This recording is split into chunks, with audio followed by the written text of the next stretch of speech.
আল্লাহ বলে আমেনা আসতে দে সময়, কাঁদিস কেন? ওই মুহাম্মাদুর রাসূলুল্লাহ।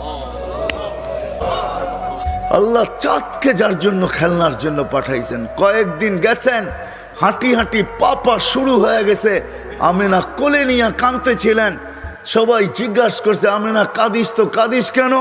বলছে হাঁটতে তো শিখছে, আব্দুল্লাহ তো নাই। আব্দুল্লাহ যদি থাকতো তাহলে যখন বাচ্চা হাঁটতে শিখে তো আঙ্গুল ধরা বাবা কতই না হাঁটায়, কতই না ঘুরায়। আব্দুল্লাহ তো নাই, আমার কলিজার টুকরাকে ঘুরাবে তো ঘুরাবে কে?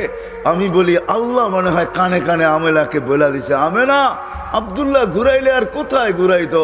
মক্কার অলি আর গলি, ওকাজ আর মাজান্না দুইটাই তো মেলা ছিল, ওইখানে নিয়ে যাইতো। নাইলে নানার বাড়ি, দাদার বাড়ি, খালার বাড়ি, ফুফুর বাড়ি, এতটুকুই ঘুরাইতো। আসতে দে, ঘুরার সময় আমার বন্ধুকে ঘুরানোর জন্য আমি রব চলে আসবো। হুয়া